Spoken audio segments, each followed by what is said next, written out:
Salut à tous, on se retrouve pour l'épisode 2968 du Zap Image. On commence aujourd'hui en ce lundi 17 juin avec des anniversaires et on commence tout d'abord avec les jumeaux Jurrien Timber et Quinten Timber, les deux là. Donc ils fêtent aujourd'hui leurs 23 ans, un joue Arsenal, l'autre joue du côté du Feyenoord.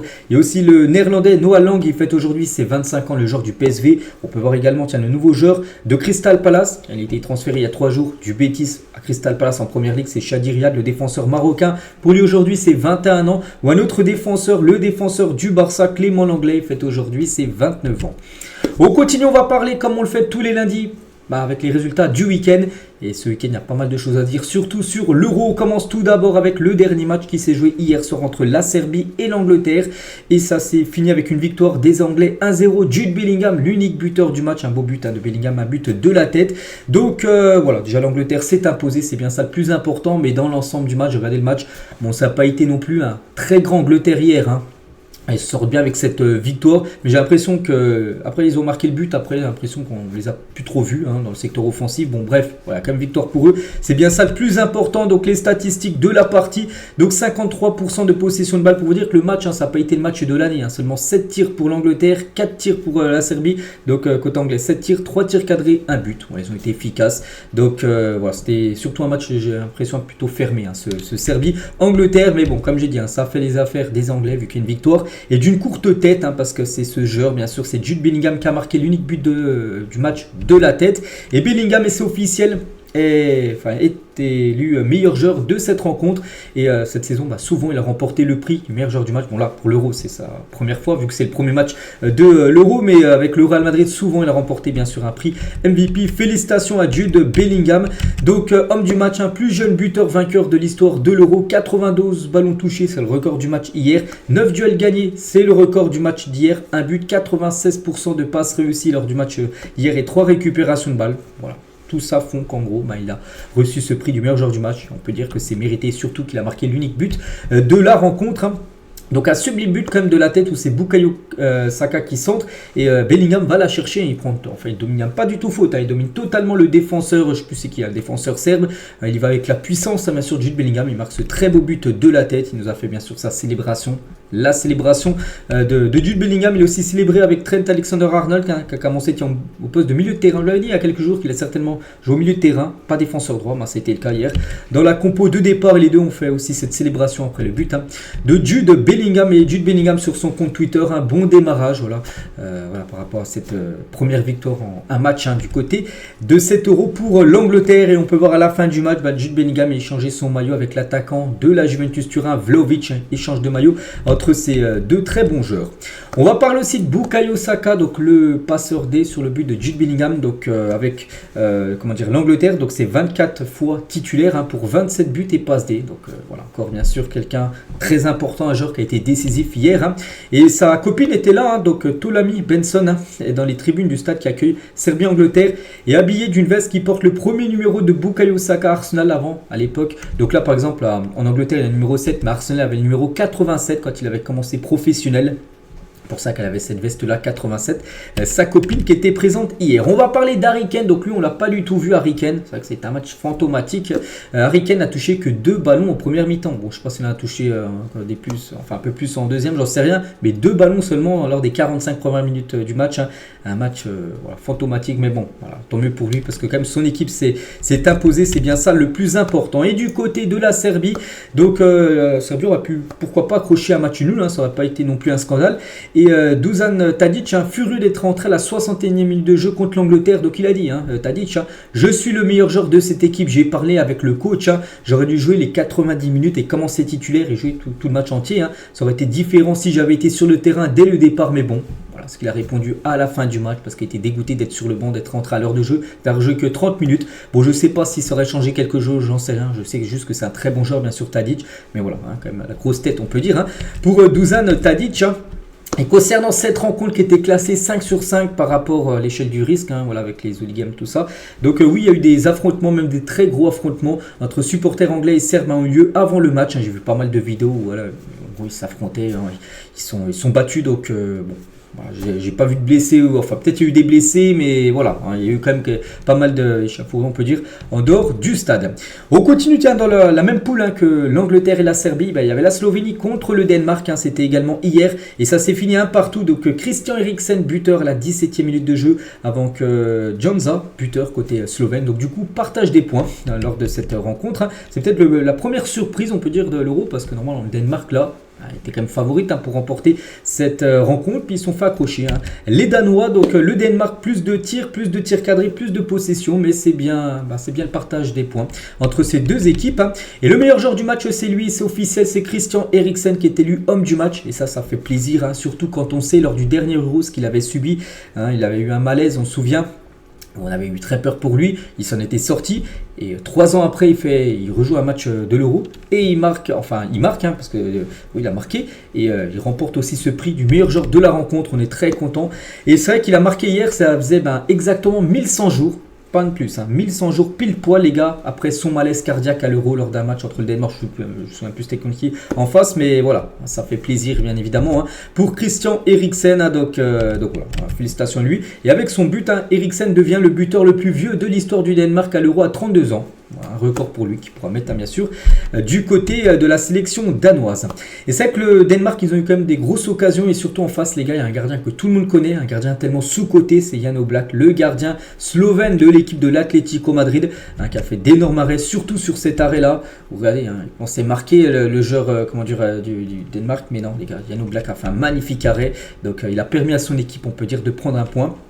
Et bien sûr, c'est totalement jouable, on peut dire, la qualification pour les huitièmes de finale. Du coup, ce classement de ce groupe C, donc voilà, pour l'Angleterre, c'est parfait, vu qu'il y a eu victoire pour eux. Dans l'autre match, il y a eu match nul. Donc l'Angleterre en tête 3 points, Danemark, Slovénie 1 point, puis la Serbie 0 point. Donc il reste encore 2 matchs pour chaque équipe. Lors de ce groupe, on continue avec un autre groupe, le groupe de l'équipe de France. Bon, la France joue ce soir, mais l'autre match dans la même poule va se jouer hier. C'était entre la Pologne et les Pays-Bas. Je regarde aussi un peu, je regarde la première mi-temps. Voilà. Donc ça s'est fini à 2-1 pour les Pays-Bas. Donc Gakpo, Wout Weghorst ont été les deux buteurs côté néerlandais. Weghorst, buteur à la 83e minute du match. Et Buksa, buteur côté polonais à la 16e minute de la rencontre. Donc à noter que Lewandowski ou même Milik, Milik lui c'est forfait sur l'ensemble de la compétition. Lewandowski a commencé aussi sur le banc par rapport à sa blessure qu'il a eu lors du dernier match. Dommage pour la Pologne, pourquoi? Parce qu'il menait 1-0. Tu mènes 1-0. Et en plus, ils étaient proches au moins de prendre un point parce qu'en fin de match, il y avait toujours un partout. Puis ils ont pris un deuxième but et du coup, ça ne sent pas bon, on peut dire, pour la Pologne parce que, voilà, c'est encore jouable. Mais bon, voilà, maintenant, il va falloir affronter l'équipe de France. Et on sait que la France, c'est quand même le gros morceau de cette poule. Bref, les Pays-Bas, les gars, avant de parler de la France. Donc, les Pays-Bas, c'est 20 tirs, c'est 4 tirs cadrés. Regardez, 4 tirs cadrés, ils ont marqué 2 buts. Et la Pologne, c'est même plus de tirs cadrés. C'est 7 tirs cadrés pour la Pologne, quasiment le double par rapport aux Pays-Bas. Mais seulement un but marqué. Ils ont été plus efficaces, les Néerlandais, que les Polonais. Et du coup, sauvé par Wout Weghorst, ce joueur qui est rentré en jeu. Il entre en jeu, les gars. Premier ballon touché, premier tir, premier but. 100% d'efficacité. Donc il a quand même marqué 7 buts lors de ses 11 derniers matchs avec les Pays-Bas. Ce genre Wout Weghorst, je me souviens aussi, je crois, de son doublé contre l'Argentine. Alors, d'un match, je crois que c'était le quart de finale de la dernière Coupe du Monde. Donc voilà, c'est un joueur, les gars, il ne faut pas beaucoup d'occasions pour la mettre au fond. La preuve hier. Donc grâce à son but, il a permis bien sûr à son équipe de prendre, d'être en première position de cette poule, bien sûr. Donc félicitations à lui. Mais le meilleur joueur du match, c'est vrai qu'il aurait pu être élu meilleur joueur du match. Mais bon, il a joué à peu près une dizaine de minutes. Mais bon, le meilleur reste comme Cody Gakpo, c'est lui qui a reçu le prix du meilleur joueur de cette rencontre. Et c'est vrai qu'il nous a fait un gros match. Et c'est le premier buteur des Pays-Bas à l'Euro. Il était également le premier buteur lors de la Coupe du Monde 2022. C'est lui aussi qui avait marqué le premier but côté néerlandais. Donc voilà, félicitations bien sûr à ce joueur de Liverpool et avec les Pays-Bas. Donc c'est 25 matchs en tout et avec son but inscrit hier, c'est déjà son 10e but, pas mal. Et 4 passes D, donc les stats sont pas mal. 14 fois décisif en 25 matchs. Pour Cody Gakpo du côté de sa sélection. Et en première mi-temps, donc c'est le joueur qui a gagné le plus de duels, 8, le plus de touches de balle dans la surface de réparation adverse, 5, le plus de tirs, 5, 1 but et le plus de tirs cadrés, 2. Donc là, c'était seulement en première mi-temps. Donc voilà, c'est pour ça que sur l'ensemble de son match, c'est lui bien évidemment qui mérite le plus de remporter ce prix MVP de la rencontre. Il aurait pu le remporter lui aussi parce que lui, il a été décisif 2 fois avec 2 passes D. C'est Nathan Ake, le défenseur de Manchester City, passe D pour Gakpo et passe D pour Wout Weghorst. Donc félicitations bien évidemment. Défenseur central, désolé, Nathan Ake. Le flot de Memphis Depay a joué, donc des titulaires en attaque. Voilà, donc il n'a pas marqué, bon Depay, bon ça arrive, hein, ni de passe D, rien du tout, mais regardez son flow les gars, bon tant pis qu'il n'ait pas marqué, hein, bien sûr il préfère ne pas marquer que son équipe bien sûr, elle s'impose, c'est bien ça le plus important.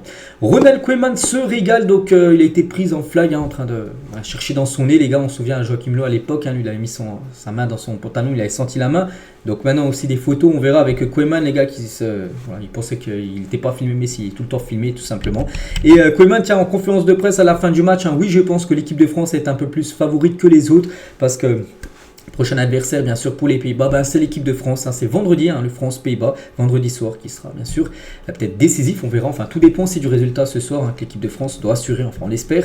Au Croisé-Dons, on en parlera tout à l'heure, on continue avec cette sélection néerlandaise, hein, et cette photo des supporters des Pays-Bas dans les rues de Hambourg est dingue, hein, parce que voilà le stade, je sais pas il y a combien de places exactement, mais je crois qu'il y a au moins 75%, même plus, hein, de supporters néerlandais, hein, tous en orange, vous pouvez les voir, hein. Chaque fois ils se déplacent en nombre, on peut dire, hein. Les supporters néerlandais, que soit bien sûr lors de l'Euro, même lors du dernier mondial, il y avait également beaucoup de supporters. Et avant ce match, avant ce Pologne-Pays-Bas, un homme a menacé les forces de l'ordre avec une pioche et un engin incendiaire, hein. Les policiers ont ouvert le feu après que cet homme refusé de poser ses armes, hein, créant une situation de danger. Il a été évacué à l'hôpital. Voilà ce qui s'est passé avant ce Pologne-Pays-Bas. Donc c'était plutôt chaud. Côté polonais, donc on va parler de ce joueur les gars, c'est comment dire, Adam Buksa, c'est lui qui a marqué le premier but, hein, il fait 1m93, donc il a marqué un but de la tête, hein, donc voilà. En plus pourtant il y avait quand même Van Dijk, hein, qui est au marquage, mais il n'a pas réussi à le prendre, et c'est que ce joueur les gars, un joueur qu'on va beaucoup voir la saison prochaine, donc déjà la saison, il joue en Antalyaspor en Turquie, il a marqué quand même 15 buts en 34 matchs de championnat, c'est pas mal, mais pourquoi on va souvent le voir la saison prochaine en championnat de Ligue 1, parce qu'il va signer en Ligue 1, et c'est officiel, il a signé là il y a quelques jours du côté de Lens, hein. C'est le nouvel attaquant lensois qui a été buteur hier contre les Pays-Bas, mais ça n'a pas suffi vu que son équipe s'est inclinée 2-1. Donc prochain match pour eux, ça sera, enfin pour la Pologne, ça sera bien sûr contre l'Autriche. On continue, on bascule maintenant sur les rencontres de samedi et on commence avec ce Espagne-Croatie qui était pour moi le premier gros choc, on va dire, de cet Euro. Et voilà, le score final à 3-0 pour l'Espagne. Morata, Fabian Ruiz et Carvajal ont été les 3 buteurs de la rencontre. Donc voilà. L'Espagne, on peut dire, prend une sacrée option déjà pour se qualifier. Donc l'Espagne, les gars, c'est 11 tirs, c'est 5 tirs cadrés. Les tirs cadrés, c'est pareil, hein. L'Espagne, voilà, l'Espagne 5 tirs cadrés, la Croatie 5 tirs cadrés, mais l'Espagne a réussi à marquer quand même 3 buts, alors que les Croates 5 tirs cadrés, 0 but, hein, c'est ce qui fait la différence, alors que la Croatie a eu plus de tirs, hein, 16 tirs contre 11, hein, pour l'Espagne. Mais surtout, regardez un truc, hein, qui est plutôt rare et même très très rare les gars, c'est la Croatie, la possession, 54% de possession pour la Croatie, l'Espagne 46, l'Espagne a eu moins de possession que son adversaire et c'est très très rare les gars. L'Espagne a terminé avec un taux de possession inférieur à l'adversaire pour la première fois depuis 16 ans. Dernière fois les gars, c'était la finale de l'Euro 2008. Ils avaient perdu, ils avaient perdu la possession en gros, hein, depuis 2008 cette finale, hein, en gros à chaque fois c'est eux qui avaient la possession. C'est fou, hein. Donc cette entrée dans l'Euro laisse entrevoir une sélection espagnole capable de jouer plus vite sans l'obsession de la structure, hein, du ballon avec Luis de la Fuente peut-être maintenant, parce qu'on sait que l'Espagne avant c'était toujours la possession tout ça, mais maintenant voilà, ils ont laissé le ballon aux autres, hein, parce que la Croatie a plus de possession. À la fin du compte, ils ont posé un 3-0 l'Espagne à la sélection croate. Donc peut-être changement, on peut dire, hein, du côté de l'Espagne. Bon, c'était seulement sur un match, on verra lors des prochaines rencontres. Mais voilà, c'est que ça a plutôt marché, qu'ils aient la possession ou non. Hein, peur que l'Espagne, souvent, ça se passe plutôt bien. Donc l'Espagne se lance bien avec ce 3-0. Hein, n'oubliez pas que il reste encore 2 matchs. N'oubliez pas qu'il y a le meilleur troisième. Donc au goal average, même s'ils perdent leurs 2 prochains matchs, hein, tu peux quand même, par exemple, même finir 3e. On avait pu voir avec la Côte d'Ivoire, les gars, lors de la CAN, qui avait gagné un match, qui avait perdu 2 matchs lors des matchs de poule, hein, et qui avait été repêché en tant que meilleur 3e, puis ils avaient gagné après la compète, donc avec un 3-0. Les gars, l'Espagne, ça sent très très bon, en plus dans le groupe un peu de la mort, hein, parce qu'ils ont aussi l'Italie et l'Albanie dans ce groupe très relevé. Et le meilleur joueur du match, c'est le joueur du PSG, c'est Fabian Ruiz, hein, gros match de sa part, un but, une passe D. Quel match, hein, bien sûr, de Fabian Ruiz, et très beau but où il a dribblé 2-3 joueurs et sublime but du pied gauche, hein. Et Luis de la Fuente, le sélectionneur, est totalement sous le charme de Fabian Ruiz, hein. Que dire de Fabian Ruiz, hein, c'est un joueur exceptionnel d'un très haut niveau mondial. Il est certain que s'il ne s'appelait pas Fabian, on parlerait beaucoup plus de lui.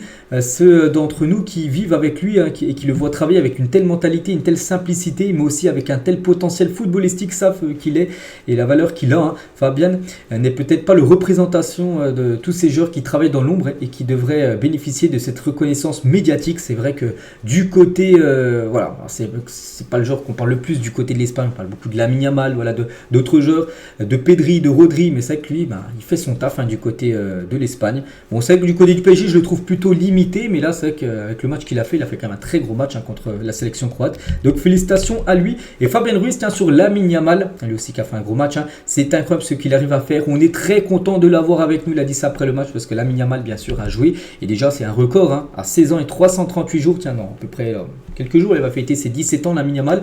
Donc avant-hier, il est devenu le plus jeune joueur de l'histoire à disputer un euro. Donc il est titulaire avec l'Espagne face à la Croatie et voilà, donc en plus titulaire et déjà une passe D pour lui. Donc il est également devenu le plus jeune joueur à délivrer une passe D dans l'histoire de l'euro. Lamine Yamal a seulement 16 ans et 340 jours maintenant, avec 2 jours qui sont passés depuis avant-hier. Donc voilà, incroyable bien sûr. Ce jeune joueur du Barça, donc diamant brut. Il y avait Vardiol, le défenseur de City, très bon défenseur, mais les gars, Lamine Yamal, il lui a mis la misère, on peut dire, tout l'après-midi, samedi après-midi, c'était fou. Donc quel joueur, ce joueur, les gars, regardez, 7.8, Lamine Yamal, donc auteur d'une passe D lors de ce match. Et Vardiol, les gars, qui a galéré, bien sûr, contre l'ailier vif, on peut dire espagnol, Lamine Yamal. Et Lamine Yamal, les gars, c'est déjà plus de 470 minutes quand même sous le maillot espagnol. À seulement 16 ans, c'est fou. Et déjà 2 buts et 4 passes D, dont une lors de l'Euro avant-hier. Donc incroyable. Et Morata, tiens, lui aussi qui a joué, qui a été buteur Morata, mais on va parler, il a réagi par rapport à Lamine Yamal. Il a dit s'il a de la chance et qu'il ne subit pas de blessures graves dans sa carrière, il sera parmi les meilleurs au monde car malgré ses 16 ans, il est déjà une longueur d'avance sur beaucoup d'autres. C'est vrai, ce qu'il fait déjà à 16 ans, on se dit c'est fou les gars. On pense peut-être à Messi, tout ça à l'époque, mais regardez, pour Fernando Llorente, Lamine Yamal fait déjà mieux que Messi au même âge. Messi à 16 ans, il avait peut-être pas autant d'impact que Lamine Yamal a actuellement avec le Barça ou avec la sélection espagnole. C'est quand même déjà un titulaire indiscutable au Barça et en Espagne. C'est fou. Bref, donc même Messi n'était pas à son niveau à cet âge, il fait des choses extraordinaires, il ne peut être comparé à personne. C'est vrai que c'est fou. Donc voilà, on espère que les blessures ne toucheront pas à ce joueur parce que c'est un joyau tout simplement du football. C'est que moi, je fais des vidéos depuis longtemps, moi depuis 6-7 ans les gars, et j'en parlais déjà il y a 4-5 ans où il avait seulement 12-13 ans, voilà, tout le monde disait que c'était un crack du côté de la Masia, un énorme joueur, puis là ça se confirme, un début de carrière les gars, c'est déjà exceptionnel ce qu'il est en train de faire. Le jeune Lamine Yamal, donc la fierté de son père qui était présent, son père bien sûr, il avait aussi toute sa famille à Lamine Yamal pour ce premier match où il a brillé bien sûr, le jeune joueur espagnol. Et Lamine, je change ton maillot avec l'examen de mathématiques parce qu'oubliez pas qu'il a amené ses devoirs, il avait dit avant l'Euro, il avait fait une interview que bien sûr il va passer son bac, ça sera l'année prochaine, il doit faire encore ses devoirs. Donc il y en a, il lui a dit tiens, je fais tes devoirs de maths mais tu me donnes ton maillot, qu'on a pu voir en bas de rôle. Et ce qui est fou avec ce joueur qui n'a seulement que 16 ans, donc il faudra ses 17 ans, j'ai dit là d'ici quelques jours, donc n'aura que 38 ans lors de la Coupe du Monde 2046, on peut voir là l'Euro Coupe du Monde à chaque fois, et ça quand il aura 38 ans, Lamine Yamal, donc peut-être il sera sa dernière compétition, bien évidemment, bon on ne sait pas comment va être bien sûr sa carrière, mais regardez à 38 ans, des joueurs comme Ronaldo qui a 39 ans, Pepe qui a 41 ans, donc on se dit oui, il peut aller jusqu'à 38 ans Lamine Yamal, surtout maintenant avec l'hygiène de vie des joueurs, tout ça, ils prennent beaucoup plus soin d'eux et bien sûr ils peuvent faire des carrières plus longues. Donc peut-être il sera présent à la Coupe du Monde 2046, on est seulement en 2024, donc on sera dans 22 ans. C'est totalement fou ce joueur les gars qu'on va souvent voir là au moins pendant une quinzaine d'années facilement. Et 21 ans et 280 jours, c'est l'écart d'âge entre Lamine Yamal 16 ans et Luka Modric 38 ans. C'est le plus grand écart d'âge entre deux joueurs qui s'affrontent dans l'histoire de l'Euro. Donc Modric classé en 3e position des joueurs les plus vieux de l'Euro. Le plus vieux c'est Pepe, Portugal. 2e c'est Cristiano Ronaldo et 3e plus vieux joueur de l'Euro c'est Modric. Et le plus jeune les gars c'est Lamine Yamal. Donc voilà, 21 ans et 280 jours. Jamais eu un écart autant important on peut dire entre deux joueurs qui s'affrontent lors d'un match de l'Euro. Donc Lamine Yamal, j'ai dit, c'est sur sa passe D les gars, magnifique passe D pour Carvajal. Et on va parler de Carvajal parce qu'on a fait le point là sur Lamine Yamal. Et Carvajal buteur, et Carvajal c'est fou, donc déjà il a inscrit face à la Croatie le premier but de sa carrière avec la sélection espagnole, jamais il a inscrit le moindre but, et marque un but, et lui sur ses 2 derniers matchs, et bah c'est 2 buts. Là, et le dernier match, ça a été avec le Real, la finale de la Ligue des Champions. Il avait marqué de la tête contre Dortmund. Donc 2 matchs hyper importants. On parle d'une finale de LDC et un premier match de l'Euro. Et voilà, donc bon, les matchs officiels, ça qu'on ne prend pas en compte les matchs amicaux qu'il a pu jouer entre temps. Mais on parle bien sûr des matchs qui comptent. Donc incroyable bien sûr, Dani Carvajal. Donc un joueur, les gars, qui peut vraiment peut-être accrocher peut-être une place dans le top 10 en futur Ballon d'Or. En plus, quand on voit la saison qu'il a fait au Real. Et pour moi, lui, je peux le mettre facilement, je pense, dans le top 3 des plus grands défenseurs droits de l'histoire du football. Je pense avec peut-être Cafu et Dani Alves. Je ne sais pas s'il serait 3e, 2e ou 1er, mais voilà, il sera certainement considéré comme l'un des plus grands. Dani Carvajal. Concernant Morata, donc buteur également, Morata, je crois que c'est lui qui a inscrit le premier but du match. Et Morata, un nouveau but pour lui, c'est déjà son 7e but lors d'un Euro. Donc il revient sur par exemple Alan Shearer ou même Griezmann, des joueurs qui ont marqué 7 buts également à l'Euro. Platini, c'est 9 buts. Lui, je crois que c'était sur 1 euro seulement. Platini. Cristiano Ronaldo, toujours le recordman avec 14 buts inscrits lors des championnats d'Europe des Nations pour CR7. Et Morata, donc 3 euros de suite en 2024, 2020 et 2016. Il avait également été buteur avec l'Espagne. Donc voilà, félicitations bien sûr à l'attaquant et capitaine, bien évidemment, de l'Espagne. Les retrouvailles entre Nacho et Luka Modric pour ce match, bien sûr. Il a pu voir aussi Joselu qui joue du côté du Real, ou Carvajal bien évidemment. Donc voilà, Modric, bon lui ça a été un match compliqué avec une défaite bien sûr 3-0. Donc voilà, c'est pas non plus cuit pour la Croatie, mais voilà, il va falloir rebondir dès leur prochain match. Je pense que c'est contre l'Italie ou contre l'Albanie. Mais voilà, il va falloir gagner maintenant parce que sinon ce sera fini pour la Croatie. Et il y a cette supportrice qu'on a déjà vu lors du dernier mondial. Donc 2 ans après les 2 retours pour supporter la sélection croate, il s'agit de Ivana Knoll. Elle est présente lors de cet Euro. Bon, elle a soutenu bien sûr son équipe, mais voilà, ça a été très compliqué, on le sait avant-hier, contre l'Espagne. On continue, on va parler du même match dans la même poule. L'Italie contre l'Albanie, le match avait lieu, c'était samedi soir. Et ça s'est fini à 2-1 pour l'Italie. Bastoni Barella, buteur côté italien contre un but de Bajrami côté albanais, mais au bout de 1 minute de jeu. C'est même pas 1 minute, c'est au bout de, je crois que c'est 20 secondes. On va en parler juste après. Mais tout d'abord, les statistiques du match. 16 tirs, 5 tirs cadrés, 2 buts inscrits par l'Italie. Donc voilà, l'Albanie, ils ont un peu souffert. J'ai regardé aussi le match, j'ai quasiment regardé la plupart des matchs. Donc c'est vrai que l'Italie, pour moi, était supérieure. Et logiquement, ils sont imposés, mais ils sont fait quand même très peur. Parce que quand tu prends un but au bout de 20 secondes de jeu, c'est que bien sûr, tu as démarré un peu n'importe comment. Bon, l'Italie assure. Et c'est vrai qu'il ne fallait pas louper le début de match parce qu'au bout de 16 minutes de jeu, le score était déjà fini. Donc 2-1 pour l'Italie, comme je dis, avec ce but très tôt dans la rencontre. Après, l'Italie a su réagir en 5 minutes, ils ont marqué 2 buts et du coup renverser le match. Après, il n'y a pas eu d'autres buts dans cette rencontre. Et il a fallu seulement 22 secondes. Voilà, 22 secondes exactement, les gars. Bon, voilà, face à l'Italie, bon là c'est marqué 23 ou 22, on ne sait pas. Bon, c'est entre 22 et 23 secondes. Voilà, c'est tout simplement un record. Donc ce joueur, Nedim Bajrami, a inscrit le but le plus rapide de l'histoire de l'Euro. Il a pulvérisé l'ancien record qui était un joueur russe. C'était Kirichenko. C'était en 2004. Il a marqué le but le plus rapide de l'Euro à 1 minute et 8 secondes. Et là, c'est 22 secondes. Donc voilà, quasiment 50 secondes d'améliorer. C'est énorme. Donc il y a Poulsen aussi en 2021. Il a marqué un but au bout de 1 minute 39 secondes. Lewandowski en 2016, 1 minute et 40 secondes. Mais là, le record, c'est Bajrami. Qui sera peut-être battu dans le futur, mais voilà, 22 secondes, il a mis bien sûr la barre, on peut dire très très haute. Le meilleur joueur du match, c'est lui, c'est Federico Chiesa. Donc lui, vraiment, on a l'impression que l'Euro, les gars, à chaque fois, c'est une compétition rayonne, parce qu'il y a 3 ans, quand l'Italie ils avaient gagné l'Euro, il avait été exceptionnel tout au long du tournoi. Bon, avec la Juventus, il a eu beaucoup de mal depuis. Et voilà, premier match, il a fait un match exceptionnel à Chiesa. Donc, quel joueur. On va parler d'un joueur qui aurait pu recevoir aussi ce prix du meilleur joueur du match. C'est le défenseur Riccardo Calafiori ce soir. Donc, 100% de duels aériens gagnés, 93% de passes réussies, 5 récupérations de balles, 3 interceptions et 100% de dribbles réussis. Donc, quel joueur. Quel joueur et quelle performance, bien sûr, du joueur Calafiori, le défenseur du côté de l'Italie. Toujours du côté de l'Italie, donc la passion des joueurs italiens pendant l'hymne national. On sait quand ils chantent l'hymne, donc ils la chantent avec cœur, on peut dire, cette équipe. Donc avec les jeunes, les mascottes, c'est-à-dire les jeunes qui rentrent sur la pelouse avec les joueurs. Donc voilà, qui ont dû se retourner tellement qu'ils criaient. Bon, ils ont très mal démarré parce qu'ils ont chanté très fort, puis 20 secondes après, ils ont déjà pris un but. Cette sélection italienne, mais bon, ils ont su renverser le match quelques minutes après. Donc du coup, ce classement, le classement, ça commence déjà à détacher avec 2 équipes. De toute façon, moi, j'avais prédit ces 2 équipes-là qui allaient passer en 8e. Donc l'Espagne, l'Italie, 3 points. Et Albanie, Croatie, 0 points. N'oubliez pas qu'il y a les meilleurs 3e qui passeront. Mais bon, il faut prendre des points en finissant en meilleur 3e. Donc voilà, concernant ce groupe de la mort, pour l'instant, il y a déjà 2 équipes avec 2 victoires.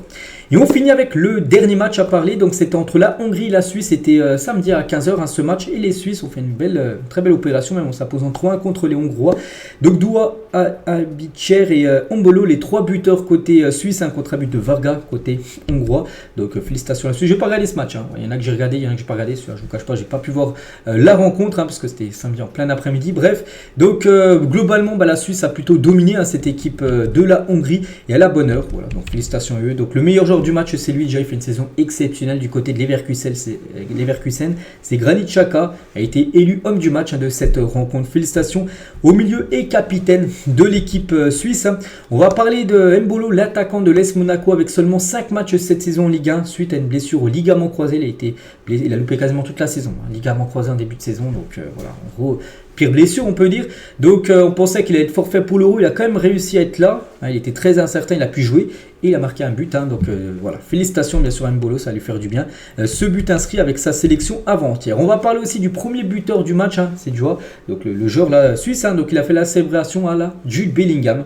Voilà, donc qui a fait également sa célébration hier lors du match entre l'Angleterre et la Serbie. Du côté de la Hongrie, un joueur qui a beaucoup fait parler, c'est l'entrée en joueur du numéro 9 hongrois. On a l'impression un petit peu hongrois tout ça. Bon, regardez, il a dit, donc apparu en fin de match contre la Suisse, Martin Adam a été la star des réseaux sociaux ce samedi. Un serial buteur se cache sous l'imposante casse du Hongrois. Il a dit lors du dernier Euro, j'étais chez moi en train de boire de la bière. Voilà, donc il n'était pas présent. N'oubliez pas que la Hongrie avait affronté la France lors du dernier Euro. En plus, c'était le groupe un peu de la mort avec, je crois, le Portugal et l'Allemagne. La France avait pris un gros groupe. Bref, donc voilà, cet attaquant, les gars, il est rentré en jeu lors de cette fin de rencontre avant-hier. Et du coup, le classement, parce que ces deux équipes étaient dans le groupe de l'Allemagne et de l'Écosse, où l'Allemagne a écrasé, on peut dire, l'Écosse 5-1 pour le match d'ouverture. Donc l'Allemagne, la Suisse, bien parti pour l'instant pour se qualifier, mais tout est jouable encore pour la Hongrie, même pour l'Écosse. Si l'Écosse par exemple gagne ses 2 derniers matchs, il y aura des chances bien sûr de les voir en 8e de finale. Donc voilà les gars, tout ce qu'il y a à dire déjà sur tous les matchs d'hier et d'avant-hier. On bascule maintenant au programme du jour parce qu'aujourd'hui 3 nouvelles rencontres. Donc tout d'abord à 15h, ça sera un Roumanie contre l'Ukraine.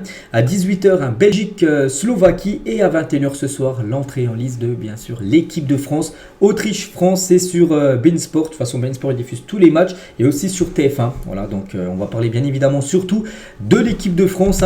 Et on commence tout d'abord avec la une du journal L'équipe aujourd'hui. Gagner le premier tour. Voilà, donc c'est un match très important, bien évidemment. Et il a dit Deschamps en conférence de presse hier. Sur ce premier match contre l'Autriche, le premier match est très important, pas décisif. Parce qu'il y a déjà des équipes qui ont perdu leur premier match et qui sont allés très loin, comme gagner après la compète. Je pense par exemple à l'Argentine, en 2022, ils ont perdu le premier match, le match d'ouverture, ils avaient perdu contre l'Arabie Saoudite, ils ont gagné la Coupe du Monde. L'Espagne en 2010, ils avaient perdu le premier match, je crois que c'était contre les Suisses, premier match de poule, ils avaient perdu, puis ils avaient gagné la Coupe du Monde. Donc voilà, tu peux perdre le premier match, mais bon, vaut mieux que toujours gagner bien sûr ce premier match. Mais il a dit, commencez par une victoire, il n'y a rien de mieux, ça vous met bien sûr dans une bonne position. Donc voilà, en plus l'Autriche est peut-être l'équipe considérée entre guillemets la plus faible du groupe, je sais pas, parce qu'il y a quand même Pays-Bas qui est quand même costaud, bon Pologne je sais pas, mais voilà, c'est pour ça qu'il faut prendre les 3 points tout simplement. Côté équipe de France, on espère bien sûr que les Français, parce que pour l'instant tous les gros, les gars ont tous quasiment gagné, à part le Danemark qui a été accroché, sinon voilà, tous les gros, que ce soit l'Allemagne, que ce soit l'Italie, que ce soit l'Angleterre, que ce soit peu importe, tout le monde a gagné pour l'instant, les Pays-Bas. Donc voilà, il faut que la France bien sûr confirme aussi que c'est un favori, une grosse équipe, et ils doivent s'imposer. On l'espère aujourd'hui. Deschamps, les gars, il a été questionné ici par rapport à ce qui se passe, vous savez, en France avec les élections, tout ça. Excusez-moi, mais je suis déconnecté. Je ne vais pas réagir aux gens que je ne connais pas. Mais je sais ce qu'il se passe dans notre pays. Le match est important, la situation dans notre pays aussi, par rapport, vous savez ce qui se passe. Et Deschamps, les gars, sur la prise de position de Marcus Thuram et de Kylian Mbappé, il a dit: je ne vais pas commenter ce que disent les joueurs. Peut-être que certains vont dire qu'ils ont raison, d'autres vont dire qu'ils ont tort, mais je suis certain que pendant l'espace d'un match, le football a la capacité de réunir tout le monde, bien évidemment.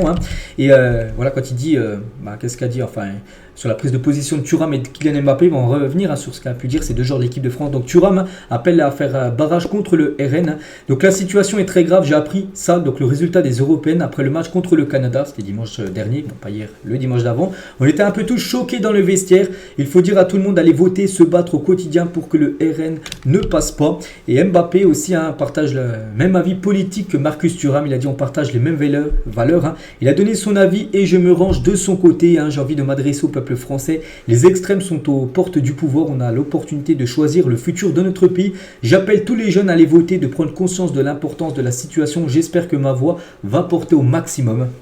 Voilà ce qu'il a pu dire Kylian Mbappé également sur ça. Et regardez, ça fait même la une du journal AS aujourd'hui, les gars. Mbappé contre l'extrême droite. Ils auraient pu mettre leur une, par exemple, sur Jude Bellingham, qui a été buteur hier, vu que c'est un joueur du Real AS. C'est plutôt un journal madrilène. Vu que là, on peut voir le résultat Angleterre-Sabine. Non, ils ont plutôt mis Mbappé, les gars. Mbappé contre l'extrême droite en conférence de presse hier. Mbappé, bien sûr. Donc voilà, avant ce France-Autriche de ce soir. Et le communiqué de la FFF qui appelle également à aller voter et qui rappelle l'importance de la liberté d'expression, ils ont mis dans ce communiqué. La FFF demande également que la neutralité politique soit respectée, que l'équipe de France ne soit pas utilisée politiquement. Voilà, parce que les joueurs de l'équipe de France, surtout Mbappé, les gars, il a beaucoup d'influence quand même. Il y a beaucoup de personnes qui l'écoutent. Donc voilà, en gros, la FFF dit que ils peuvent donner leur avis, mais il ne faut pas non plus que les joueurs de l'équipe de France rentrent dans tout ça, dans la politique, tout ça. Enfin, voilà ce qu'ils ont sorti, le communiqué de la Fédération Française de Football hier. Bref, nous on revient les gars sur le football, parce que c'est bien ça le but de ma chaîne, bien sûr, c'est parler foot. Mbappé, toujours en conférence de presse, donc là il confirme qu'il ne participera pas aux Jeux Olympiques, c'est sûr. Mon club, donc le Real Madrid, a une position qui est très claire. Je pense que je ne participerai pas aux JO, c'est une vérité. Voilà, donc même lui il le dit, voilà, parce que c'est le Real en gros qui ne veut pas lâcher Kylian Mbappé. Bon, on peut comprendre, bien sûr, le Real qui ne veulent pas lâcher leur nouvelle recrue, surtout il ne pourra pas faire la pré-saison, il arriverait quasiment au mois de septembre, il est prêt aussi la Super Coupe qu'il y a d'Espagne, d'Europe plutôt. Donc voilà, c'est pour ça qu'il ne jouera pas bien sûr. Kylian Mbappé, il a dit je suis prêt n'importe où le sélectionneur va me mettre, du moment que je ne suis pas sur le banc, je vais m'adapter, que ça soit numéro 9, ailier gauche, défenseur droit. Je crois jamais cette position là, mais peu importe, il veut juste être titulaire. Kylian Mbappé, il devrait bien être titulaire, parce que le 11 de départ ce soir de l'équipe de France devrait ressembler à ça. Bon, ça peut bien sûr bouger, enfin ça, il peut y avoir quelques surprises, mais voilà, d'après l'équipe les gars, ça devrait être ça. Donc Mike Maignan au but, donc Théo Hernandez avec Saliba devrait être titulaire, et ça c'est plutôt, moi personnellement je suis plutôt content, avec Upamecano et Jules Koundé en défenseur droit, Rabiot, Kanté, donc Youssouf Fofana qui est annoncé titulaire, du coup ce serait plutôt Rabiot les gars qui devrait être titulaire avec Kanté, donc Thuram ailier gauche, Griezmann en numéro 10, Dembélé ailier droit et Mbappé en numéro 9. À noter que ça devrait être au lieu de 4-3-3 un 4-2-3-1, c'était la compo utilisée par Didier Deschamps lors de la Coupe du Monde 2018, où la France avait rayonné. Je ne sais plus si c'est en 2022 le dispositif est 4-2-3, mais je sais que c'est un dispositif qui marche du côté de l'équipe de France. Il a voulu mettre vraiment quelque chose de fiable, on peut dire. Bon, maintenant c'est bien les joueurs, la compo, tout ça. Maintenant, bien sûr, la vérité, vous le savez, ça se passe sur le terrain. Mais c'est vrai qu'elle est très belle, cette équipe de France, quand tu sais en plus des joueurs qui peuvent rentrer en jeu. On verra certainement Bradley Barcola, Kingsley Coman s'il peut jouer. On verra, je sais pas, peut-être Giroud rentrer en fin de match. Tout dépend de comment va se passer, bien sûr, cette rencontre. Mais là, comme ça, elle est déjà très belle. Bon, on verra, parce que Thuram, je suis pas très fan. Peut-être Mbappé, j'aurais plutôt mis peut-être Mbappé à gauche et Thuram au pire en numéro 9. Parce que Mbappé, j'aime bien quand il prend la profondeur, c'est là, bien sûr, où il est le plus dangereux. Même lui le dit, c'est sa position, il préfère le plus Kylian.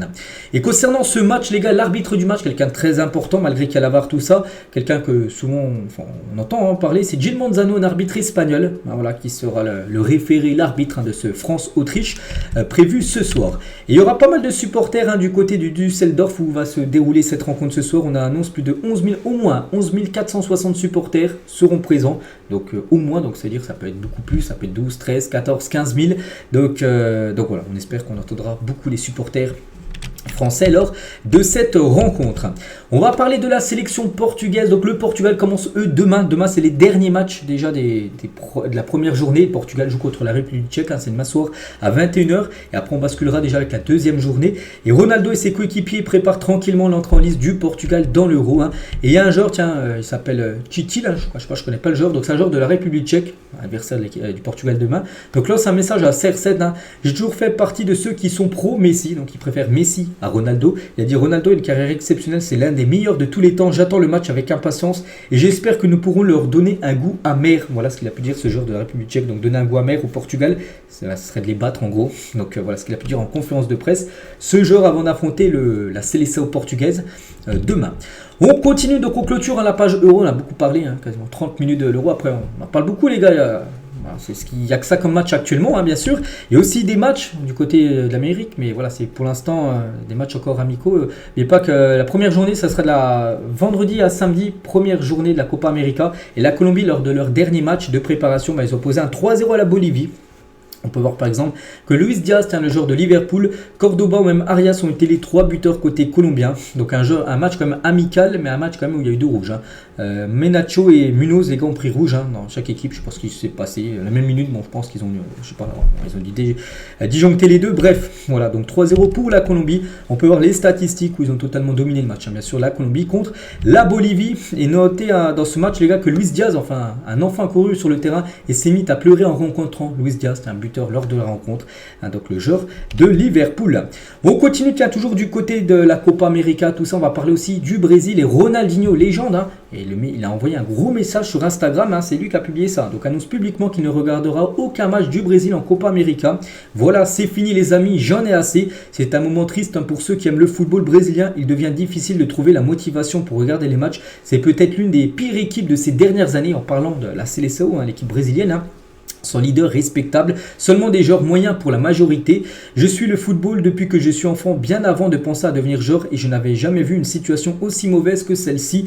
Manque d'amour pour le maillot, manque de courage et le plus important, manque d'amour pour le football. Je le répète, notre performance a été l'une des pires choses que j'ai jamais vues. Quelle honte, Je déclare donc ma démission, je ne regarderai donc aucun match de la Copa América de la Conmebol et je ne célébrerai aucune victoire du Brésil. Voilà comme ce qu'il a marqué Ronaldinho, légende bien sûr du côté du Brésil. Il dit qu'en gros l'équipe là c'est une équipe médiocre par rapport, c'est qu'à l'époque en 2000 tout ça, le Brésil a enchaîné 3 finales de Coupe du Monde. C'est que depuis les gars, cette finale qu'ils avaient fait en 2002, vous avez gagné en plus, depuis ils n'ont jamais raté une finale. Moi c'était proche en 2014 où a atteint l'ennemi, où vous avez pris une humiliation. Il dit que là c'est trop, le Brésil c'est très médiocre ces dernières années. Et Rafinha les gars qui est en conférence de presse, Rafinha joueur du Barça, sur la prise de parole de Ronaldinho, il a répondu, il a dit qu'il ne regarderait plus l'équipe nationale brésilienne. Il y a quelques jours il a écrit à Vini Junior pour lui demander de lui fournir des places pour qu'il puisse venir regarder le match. Voilà, donc il dit qu'il ne va plus regarder le match, tout ça. Mais il a demandé des places à Vini, enfin c'est Rafinha qui a dit ça, on ne sait pas si c'est vrai ou non, mais bon, si Rafinha dit ça, c'est peut-être que, oui, peut-être il a demandé à Vini des places Ronaldinho, donc voilà ce qui se passe actuellement du côté du Brésil. Et Rafinha, également conférence de presse, il a répondu aussi à Mbappé où il a dit que l'Euro c'était plus compliqué à gagner que la Coupe du Monde. Mbappé dit que l'Euro est plus difficile que la Coupe du Monde, il a perdu la Coupe du Monde contre une équipe d'Amérique du Sud, c'est une réponse simple à ce qu'il a dit. J'aimerais bien voir aussi les équipes européennes disputer les qualifications aussi ici en Amérique du Sud, dans les autres montagnes. Et nous verrons si c'est difficile ou facile. Donc voilà ce qu'il a pu dire. Bon, c'est vrai que c'est compliqué. Voilà, par exemple au Pérou, je crois, où le stade est à plus de 2000 mètres d'altitude, c'est vrai que ça doit être un peu compliqué à jouer. Mais bon, voilà. Chacun dit que les Européens indiquent l'euro est plus fort, enfin meilleur, et les Sud-Américains vont dire que la Copa América ou même la Coupe du Monde, c'est meilleur qu'un euro par exemple. Chacun a bien sûr son point de vue par rapport à ça. Tiens, on va parler d'une autre équipe de la Copa América, c'est l'Argentine, et la liste définitive de l'Argentine, parce qu'en tout, il y avait 3 joueurs enlevés. Les 3 joueurs ont été enlevés de la liste finale. Du coup, sont plus présents le défenseur de l'OM, Balerdi, il a été enlevé. Valentin Barco et Angel Correa sont les 3 joueurs retirés de la liste définitive de l'Argentine. Donc voilà, là sur cette liste-là, c'est la liste qui des joueurs qui seront bien présents. On peut voir bien sûr que Messi est là, que Garnacho, que Di Maria, que Otamendi, Lisandro Martinez ou même McAllister est bien sûr présent également. Le joueur de Liverpool. Et nouveau chant de l'équipe nationale d'Argentine, gagne notre Copa avec Léo Messi et tout ce que j'espère. Voilà, en gros ils chantaient tous ça. C'était une vidéo mais on entendait tous cette musique chantée de la part des joueurs de l'Argentine. Du côté d'une autre sélection, l'Uruguay, et regardez, c'est une photo qu'ils ont pu faire là, et regardez, ils sont zoom les gars sur Ugarte. Qu'est-ce qu'il fait Ugarte les gars? Gros doigt d'honneur, pourtant regardez, il y a tout le monde, il y en a ils font ça tranquille, lui il fait doigt d'honneur. Voilà, Ugarte. Je ne sais pas c'est destiné à qui, j'en sais rien, peut-être à Luis Enrique, on ne sait pas, l'entraîneur du PSG, parce qu'il a complètement mis sur le banc là depuis pas mal de mois. Donc voilà, quand même totalement fou, Ugarte. Tiens, toujours du côté de l'Uruguay également, dans un bel acte de respect et d'admiration, Darwin Nunez a choisi le numéro 19 cédant à Luis Suarez son emblématique numéro 9 pour ce retour avec l'Uruguay, parce que Suarez de retour, il va jouer son dernière Copa América avec l'Uruguay. Et normalement c'est Nunez qui a le 9, il a laissé son 9 à Suarez et lui du coup il a pris le 19 pour jouer tout simplement cette compétition. On continue, tiens, rien à voir avec les sélections, on va parler d'un match, c'était la finale du championnat de France U19 entre l'équipe du PSG et la Géocère, c'était à Brive-la-Gaillarde, c'était hier le match, et le PSG s'est imposé 3-1. A noter que le jeune Maïulu a été buteur lors de cette finale, donc félicitations au Paris Saint-Germain U19 qui vient de remporter le champion A, on peut dire, des pros et champion aussi U19. Donc Kylian Mbappé félicite son frère Ethan Mbappé, champion de France U19 avec le Paris Saint-Germain. De retour au château aussi pour l'équipe de France Esport pour préparer les Jeux Olympiques, c'est la prépa, le stage. Voilà, les joueurs convoqués, on peut voir Alexandre Lacazette, on peut voir aussi d'autres joueurs comme Ryan Cherki bien sûr qui est présent avec cette équipe de France Espoir. Et on finit cet épisode aujourd'hui, on finit avec pas la vraie équipe de France, mais l'équipe de France A bien évidemment. Et ce soir, on va... Petit pronostic bien sûr, Autriche-France, mettez le prono en commentaire pour ceux qui veulent bien évidemment. Donc moi bien évidemment je vais partir sur une victoire de l'équipe de France. La France est au-dessus, je soutiens la France, donc je ne vais pas dire l'Autriche ni un match nul. Je vois la France s'imposer. Le score exact, je ne sais pas, un 2-0 sera un très bon résultat. J'espère que la France joue bien. Voilà, 2-0, je signe tout de suite. Donc voilà mon résultat. Donc voilà les gars, ce qu'on va dire aujourd'hui. J'espère que ça vous a plu. Donc nous on se retrouve bien évidemment cet après-midi les gars. Il y a par exemple la chaîne, sur ma chaîne Mercato, il y a une vidéo qui sort vers les 16h30 aujourd'hui. Mais demain les gars, on se retrouve sur cette chaîne pour parler de tout ce qui s'est passé aujourd'hui. Je vous laisse, je vous souhaite une bonne journée et à demain.